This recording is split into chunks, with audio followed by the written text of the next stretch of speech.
Programa Referencial. Oferecimento Potiguar. O melhor em acabamento para o seu lar. Mateus Supermercados. Você no coração da gente. Olá, o programa Referencial hoje traz alguns convidados para debater um assunto importante. É sobre os perigos oferecidos pelas redes sociais. Ao meu lado está a empresária Maria Inês, também o delegado da Polícia Federal, da Delegacia Especializadas em Crimes Cibernéticos, Dr. Francisco Rego, e temos também o psiquiatra, Dr. Rui Palhano. A gente vai falar um pouco sobre essa mudança de comportamento gerada justamente pela influência das redes sociais. O programa Referencial está só começando com esse assunto, com esse debate, na sua companhia, é claro.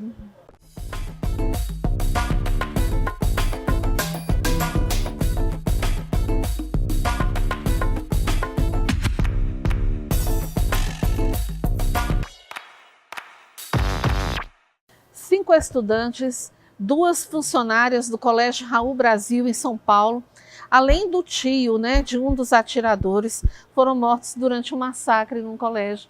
Toda a imprensa divulgou, todos nós acompanhamos essa tragédia, Agora, a suspeita é de que a motivação principal desse crime tenha sido a influência de jogos que certamente se compra facilmente pela internet. E sobre esse assunto eu quero que o Dr. Francisco da Polícia Federal nos esclareça um pouquinho sobre isso.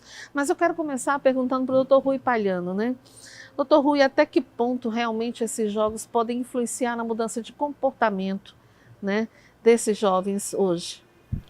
Boa tarde a todos. Eu queria, inicialmente, agradecer a gentileza do convite. Eu me senti muito honrado porque é uma oportunidade que você está criando para se discutir de forma bastante disciplinar, ou multidisciplinar, multiprofissional, um ocorrido trágico. Segundo, manifestar minha condolência, meu pesar à família dessas crianças todas que foram assassinadas e dizer realmente que é uma coisa lamentável. Eu te diria, eu recentemente, por coincidência, publiquei um artigo no jornal, saiu nesse domingo passado, tratando um título chamado de Sociedade Enferma. E esse artigo circulou nos principais jornais do Estado e eu demonstrava nessa ocasião que tragédias como essas, elas não podem ser explicadas de forma alguma a partir de um fator, de uma motivação, de um enredo, de uma explicação. Aliás, o comportamento humano em geral, dos mais simples aos mais complexos, eles são multifatoriais. Você não vai explicar uma tragédia dessa a partir exclusivamente de uma influência direta de redes sociais ou de tecnologias. Sim. Eu acho que nós estamos tratando de várias coisas ao mesmo tempo. São vários fatores que levam a pessoa interligados, fazendo interface com outros.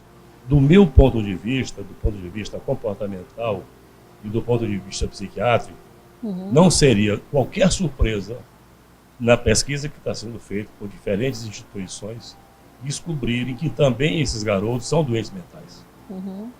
Então, por exemplo, há uma possibilidade muito grande que crimes, da forma como foram praticados, por maiores que sejam as explicações de outras áreas, a psicopatologia é um elemento importante nisso. Então, são crianças que apresentam, ou jovens adolescentes que apresentam distúrbios de comportamento, distúrbios de personalidade, comportamento abaixo de 18 anos e personalidade acima de 18 anos, um tinha 25, outro tinha 17, portanto, e que se conjugam. Quer dizer, os dois procederam da forma mais hábil, mais pensada e mais articulada possível. Hoje se discute se havia participação de outros agentes que pudessem aliciar e pudessem participar dessa tragédia.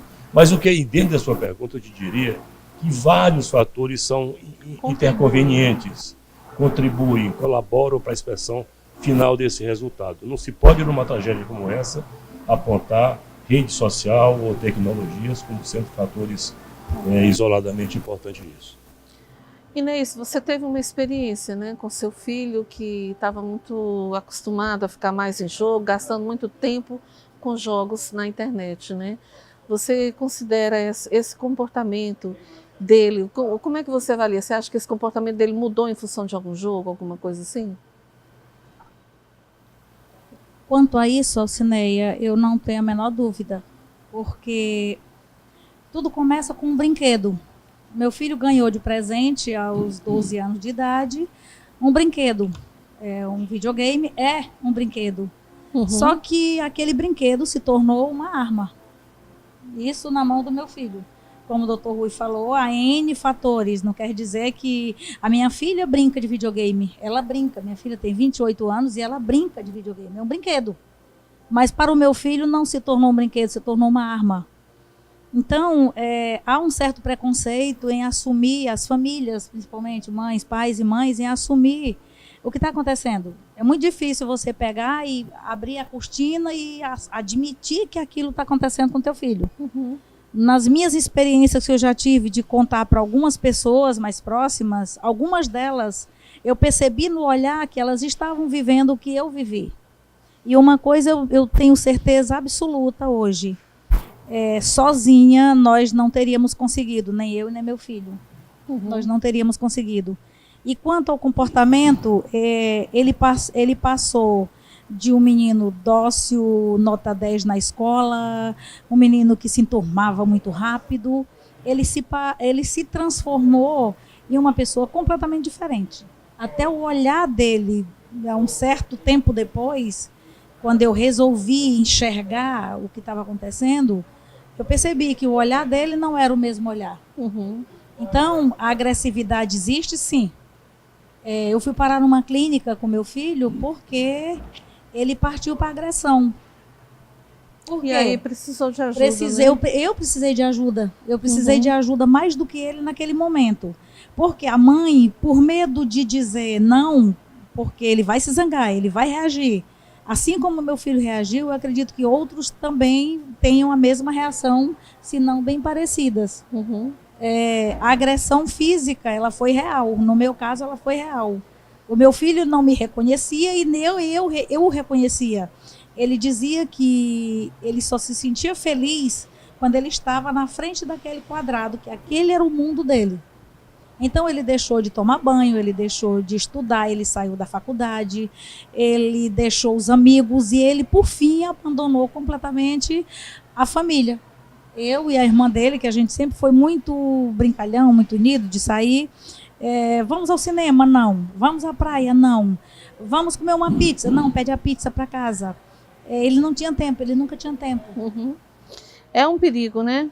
Doutor Francisco, não apenas essa questão de jogos, mas hoje dentro a tecnologia, ela possibilita muita coisa, né? E uma das coisas são esses crimes cibernéticos, né? Um dos fatores que eu estava conversando com você é a questão também do tráfico de mulheres, né? Facilmente pela internet.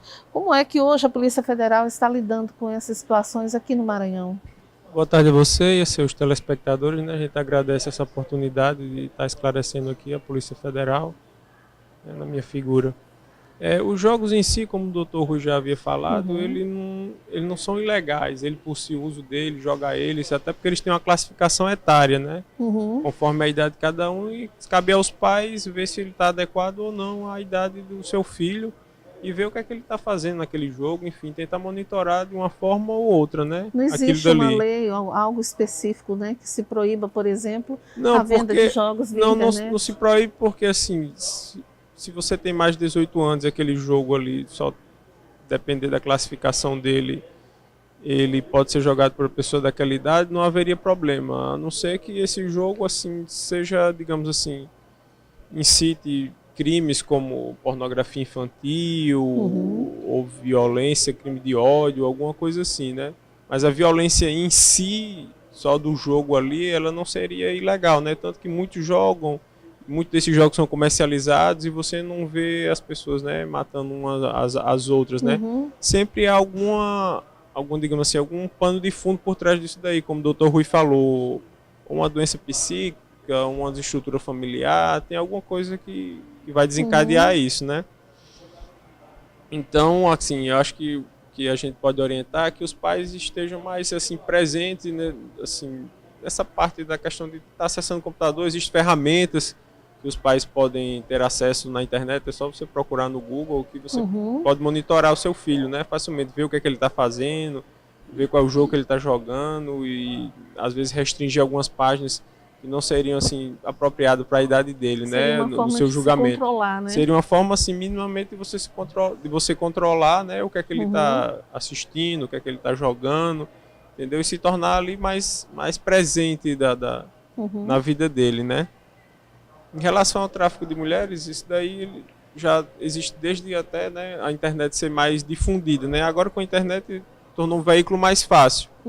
O que a gente também orienta é que as mulheres assim saibam quais são aquelas pessoas que estão prometendo, o que é que ela está prometendo, qual é essa agência, se ela já conhece alguém que está lá, entendeu? O que é que está sendo oferecido para ela, entendeu? E que não acredite assim em coisas muito fáceis, né? Porque a vida lá no exterior assim muitas vezes não é tão fácil, né?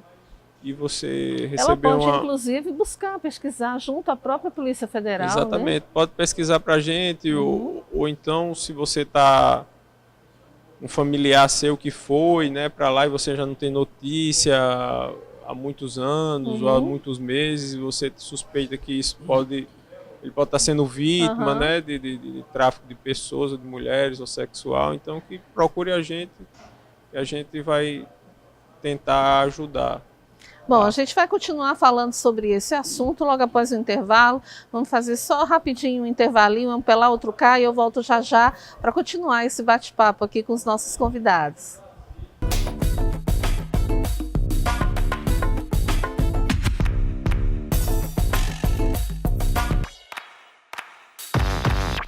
Ok, de volta, vamos continuar o nosso bate-papo com nossos convidados aqui, Dr. Rui Pailiano, psiquiatra, Dr. Francisco Rego, delegado da Polícia Federal, da Delegacia Especializada em Crimes Cibernéticos, e a empresária Maria Inês.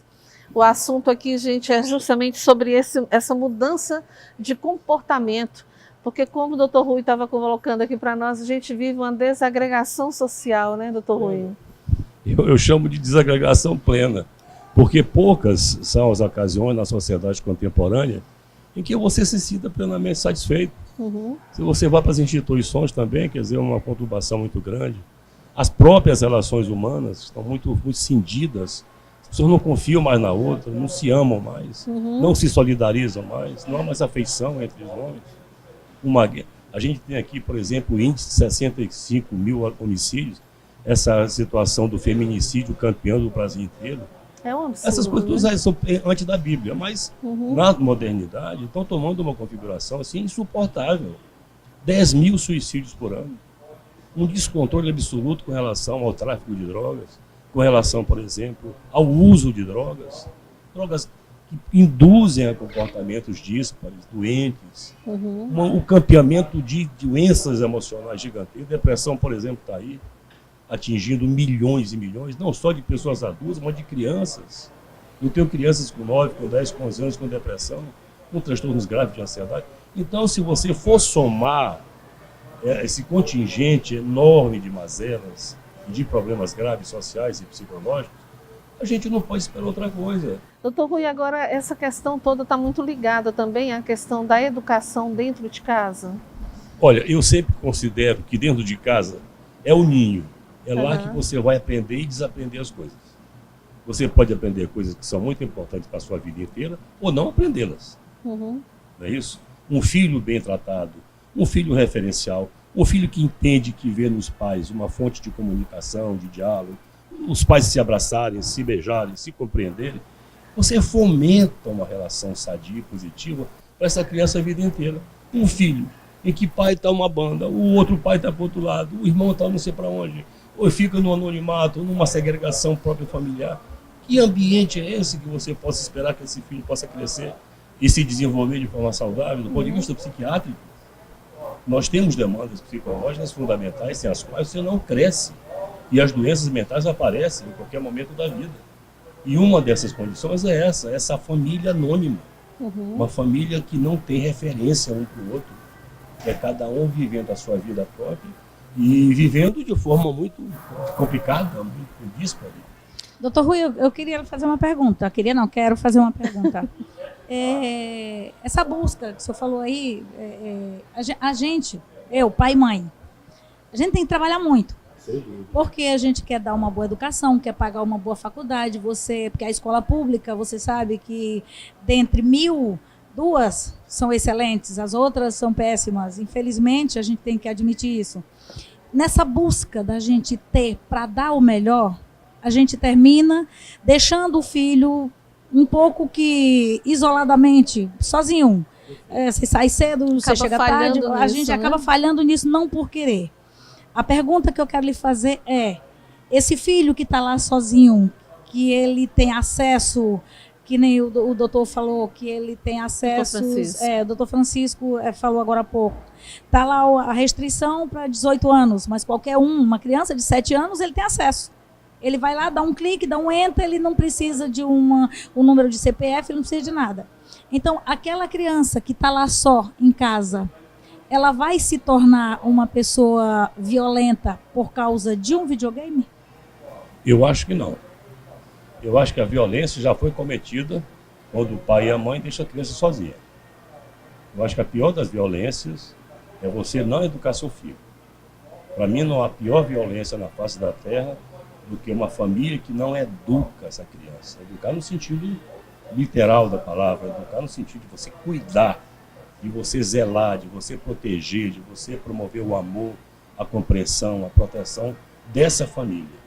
Se não há isso, nós, seres humanos, vamos sentir falta pela vida inteira. E muitas das vezes, essas práticas da violência na fase adulta refletem essas frustrações infantis que não foram adquiridas, foram sanadas lá nas primeiras infâncias.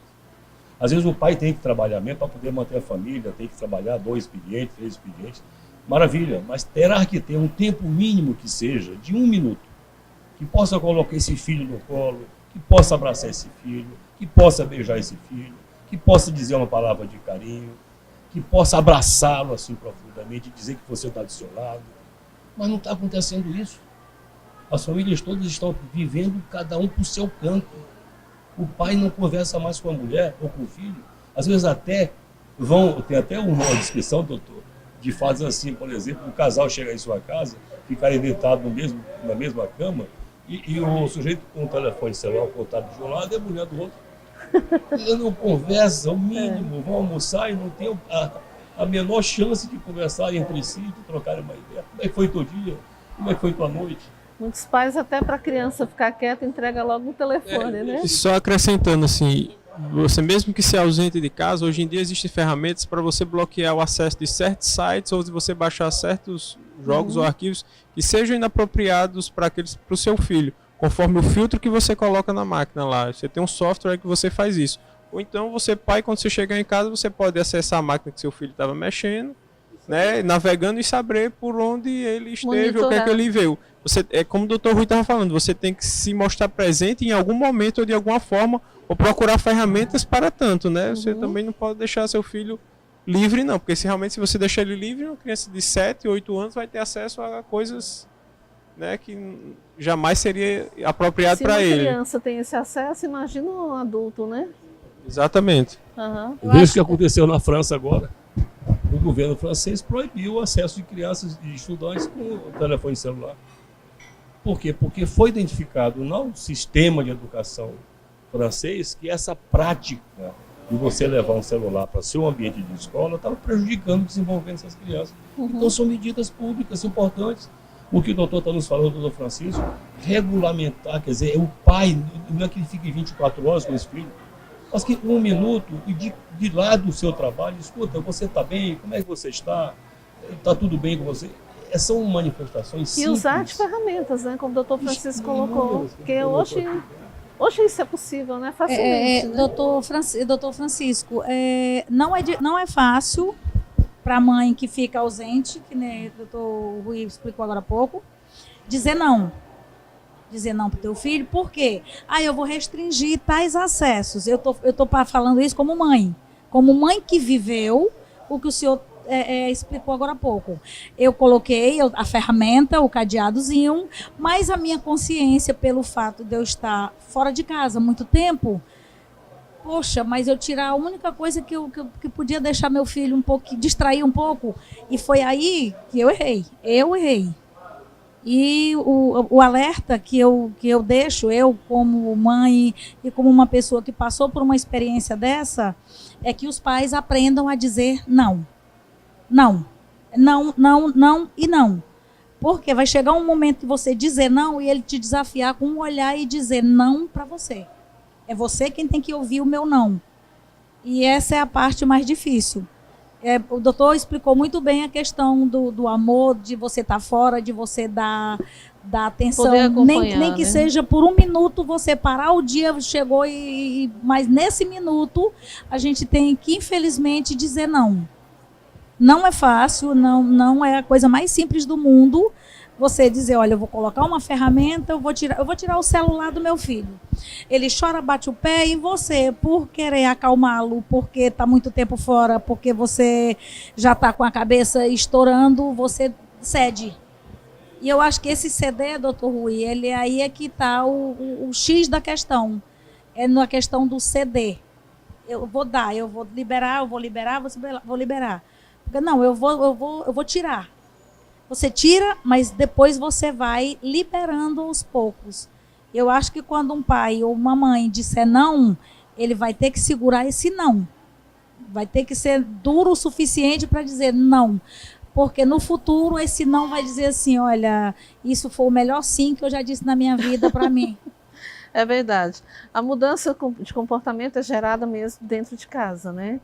E as ferramentas, hoje, com os avanços tecnológicos, como o doutor Francisco bem colocou, é possível sim monitorar, você pode pôr câmeras dentro de casa, dentro do quarto, mas a gente vai falar mais sobre isso, entrar mais em detalhes sobre isso, logo após o intervalo. Então eu volto já já.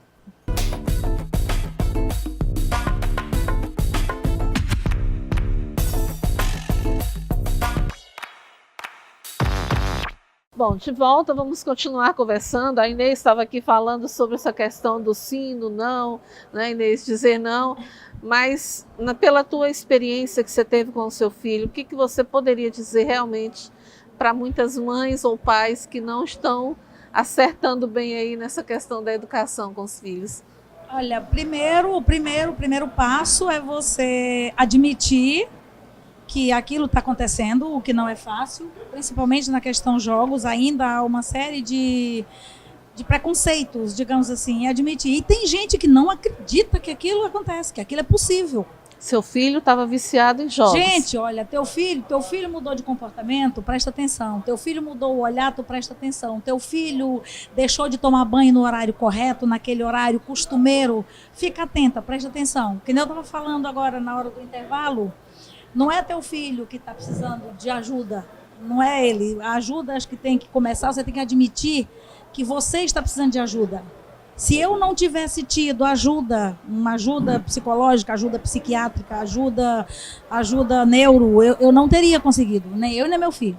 Porque ele conseguiu, porque primeiro eu busquei ajuda. Quem primeiro buscou ajuda fui eu. Doutor Rui, no caso da Inês, no seu caso, Inês, ele não teve problema somente em tirar isso dele, né, para que ele superasse esse vício. Mas ele, diante disso, da retirada do computador, de tudo isso, ele também tentou o suicídio, né? Foram 3 tentativas de suicídio e 4 internações. E uma agressão assim, bem séria para comigo. E aquela pessoa que estava na minha frente não era meu filho. Não era o meu filho, aquela criança amável que eu eduquei, que eu botei no colo, que nem o doutor falou ainda agora, doutor Rui. Eu criei meu filho no colo com muito carinho, eu sempre fui uma mãe muito presente, apesar de ter um pulso muito firme, porque eu sempre fui muito pai e mãe, então eu tive uma educação muito rígida e passei um pouco isso para meus filhos. Mas no meio do caminho, meu filho se perdeu diante de um brinquedo. E quando ele se perdeu diante desse brinquedo, a personalidade dele mudou. A personalidade dele mudou. Um brinquedo que pode ser monitorado, né, doutor Francisco? Como a gente tinha falado antes, cabe aos pais, né, tá vigilante, né, e tudo. E que essa ferramenta apenas, como eu estava comentando aqui no intervalo do doutor Rui, apenas um meio, né, é só um instrumento para que os pais possam acompanhar de uma forma mais presente, né, a vida digamos, cibernética dos filhos, mas assim, essa ajuda psicológica, psiquiátrica, ela é fundamental, né? Assim, o problema não está só no jogo em si ou na rede social em si. Tem alguma doença, alguma patologia de fundo aí, alguma coisa que está fazendo que ele não reaja bem àquela interação ali, né? Então isso daí já transborda a questão do digital e vai, né, nessa questão mais da... A Polícia Federal hoje, ela consegue monitorar essa questão do, por exemplo, meu filho, como a Inês colocou, né, ele hackeou, o filho dela hackeou e tal. A Polícia Federal, ela consegue, caso, por exemplo, se ela tivesse também buscado ajuda, né? Não, ela nesse consegue... caso aí a gente entra quando há crime, né? E no caso da Polícia Federal, assim, não é só o crime que ocorre na internet, por conta disso vai para a Polícia Federal. Não é só porque o crime aconteceu através da internet que vai para a Polícia Federal. Não é assim, né? Tem que ter a transnacionalidade do delito. Transnacionalidade o quê? Esse crime pode ter começado aqui e terminado em outro país, ou começou em outro país e terminado aqui. E tem outros requisitos, entendeu? Pornografia infantil, ela está sendo disponibilizada de que forma? Né? De forma aberta e tal. E outras questões assim como jurídicas e técnicas, né, que não sei se seria apropriado agora nesse momento, teria que ter outro programa só para ficar explicando isso daí, mas a Polícia Federal atua eminentemente quando há o crime, né? Nós atuamos para reprimir esse tipo de delito. No caso de tráfico de mulheres, por exemplo, se a família tráfico denunciar... de mulheres, se denunciar, se procurar também, nós iremos atuar junto nisso daí, porque geralmente assim, o tráfico de mulheres, a internet ela é só usada como um meio de aliciar, né, aquela pessoa ali, mas geralmente os aliciadores eles procuram as vítimas, né, e aí há todo um contato, aquele primeiro contato pode ser na internet, mas ele sempre se concretiza ali de uma forma presencial, né, com o aliciador, ou alguma pessoa de confiança do aliciador que queira levar essa pessoa para outro país, né? Seja para escravizar sexualmente, mas se a ou para mulher explorar... perceber que está sendo aliciada ali pela internet, ela também pode procurar. Também pode procurar. A Polícia Federal, né? Também pode procurar a Polícia Federal. E geralmente o aliciador ele busca levar aquela vítima para o exterior, né? Então a gente atua nessa parte aí. Pode procurar a gente que a gente vai dar o atendimento devido e os encaminhamentos legais. Bom, eu agradeço então a participação do Dr. Rui Pailhano, psiquiatra, Dr. Francisco Rego, delegado da Polícia Federal, e a empresária Maria Inês, pela grande participação no programa referencial de hoje, trazendo à tona assunto importante como esse, elevando até você, né, ideias, orientações importantes para que haja mudança. O que nós queremos realmente é uma nova geração, mas uma nova geração, né, sadia, com a mente sadia, saudável, e que a sociedade com isso, não só a sociedade, né, mas todos nós ganhemos com isso, né? Mentes sadias, pessoas sadias, sociedade sadia também. Então, muito obrigada a todos vocês, e o programa referencial vai ficando por aqui. Lembrando que você pode acessar esse debate pelo nosso canal no YouTube ou pela página do programa no Facebook. Você pode também nos seguir lá pelo Instagram e interagir conosco via WhatsApp. Muito obrigada pela sua companhia aí em casa. Fiquem com Deus e até o nosso próximo encontro. Tchau, tchau.